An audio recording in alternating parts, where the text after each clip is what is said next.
আমার বলার বিষয় হচ্ছে, আমার জানা মতে বাংলাদেশে পুলিশ সেনাবাহিনীর উপরে অ্যাসিড নিক্ষেপের মতো গুরুতর ঘটনা মনে হয় অত্যন্ত নজিরবিহীন একটা বিষয়।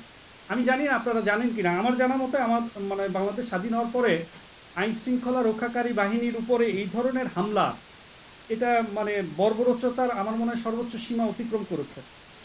আচ্ছা, এরপরে যেটা বিষয় উল্লেখযোগ্য, না বললেই নয়, সেটি হচ্ছে ঘটনা ঘটেছে 5 নভেম্বর। আজ আমরা এসে দাঁড়িয়েছি 30 নভেম্বর। এর মাঝে অনেকগুলো ইনসিডেন্ট ঘটেছে, যেগুলো নিয়ে আমাদের ইতিমধ্যে আলোচনা হয়েছে। তো বর্তমান সরকার আমার জানা মতে এই ঘটনা নিয়ে এখনো পর্যন্ত কোনো মামলা দায়ের হয়নি। আমরা মনে করি যে বর্তমান সরকারের এই ইসকন ইস্যুতে যথেষ্ট দুর্বলতা রয়েছে, এবং তার আমার মনে হয় যে এই ব্যাপারে আন্তরিকতার বেশ ঘাটতি দৃশ্যমান। আমরা এটার অবসান চাই। আমরা চাই দেশের শান্তি শৃঙ্খলা নিরাপত্তার স্বার্থেও হলেও সরকারকে সক্রিয় হতে হবে, এবং প্রত্যেক দুষ্কৃতিকারী অপরাধী সে যেই হোক না কেন তার বিরুদ্ধে আইনের শাসন প্রতিষ্ঠা হওয়া অত্যন্ত জরুরি। না হলে দেশের শান্তি শৃঙ্খলা টিকবে না, থাকবে না। এবং যে আলোচনাটা আসতেছে যে বর্তমান সরকার খুব দুর্বল, তার অনেক কিছুর ক্ষেত্রেই দুর্বলতা স্পষ্ট হচ্ছে। তো এইটা কিন্তু আরও একটা বড় ধরনের সুযোগ সৃষ্টি করবে। তাদের অবশ্যই এই ব্যাপারে অত্যন্ত গুরুত্ব দেওয়া উচিত, এবং তাদের এ ব্যাপারে আমি মনে করি যে তাদের বেশ দুর্বলতা এটা পরিলক্ষিত হচ্ছে। কিন্তু এটা হোক, এটা আমরা চাই না, এটা আমাদের কাম্য না। আমরা চাই এ ব্যাপারে সরকার সক্রিয় হবে এবং প্রত্যেকটা অপরাধের সুষ্ঠু তদন্তপূর্বক শাস্তি নিশ্চিত করবে, এটাই আমাদের প্রত্যাশা। আরেকটা বিষয় আমি বলবো যে গত 26 নভেম্বর যে ঘটনাটি ঘটেছে, হত্যাকাণ্ড নিয়ে বা এর মানে সপক্ষে অনেক আলোচনা আমরা ইতিমধ্যে শুনেছি, আমাদের বিজ্ঞ বক্তাগণ ওনারা বলেছেন।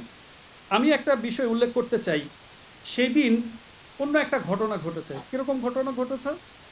এই চিন্ময়, তাকে যে ভ্যানে করে আনা হয়েছিল, আমি মনে করি যে এইটা প্রশাসনের একটা অনেক বড় দুর্বলতা, এবং তাদের এই প্রচ্ছন্ন সহযোগিতার জন্যই আজকে আলিফের মতো একজন উদীয়মান তরুণ আইনজীবীকে জীবন দিয়ে মানে শহীদ হওয়ার ঘটনা ঘটেছে। এই জন্য যে সেদিন ভ্যানে করে আনার পর পুলিশ কেন এই ইসকন সমর্থকদেরকে ভ্যানের আশপাশে আসার সুযোগ দিল?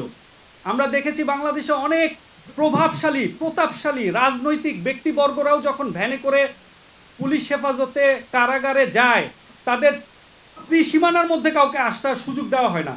তাহলে এই ইসকনের এই ব্যক্তি যে ভ্যানে ছিল তার আশেপাশে কেন ইসকন সমর্থকদের আসার সুযোগ তৈরি করে দিল এই পুলিশ? এবং শুধু সুযোগ নয়, তার হাতে একটা হ্যান্ড মাইক পর্যন্ত দিয়ে দিয়েছে, যে তার কোনো কথা থাকলে, তার কোনো বিষয় থাকলে সে যেন সেটা বলতে পারে। এত সুযোগ কিভাবে পেল? তার মানে হচ্ছে পুলিশের ভিতরে এই ইসকনের সমর্থকরা লুকিয়ে আছে কিনা, এটা আমাদের একটা প্রশ্ন, এবং সেটা অমূলক নয়। কারণ আমাদের এই প্রবন্ধের মধ্যে আমরা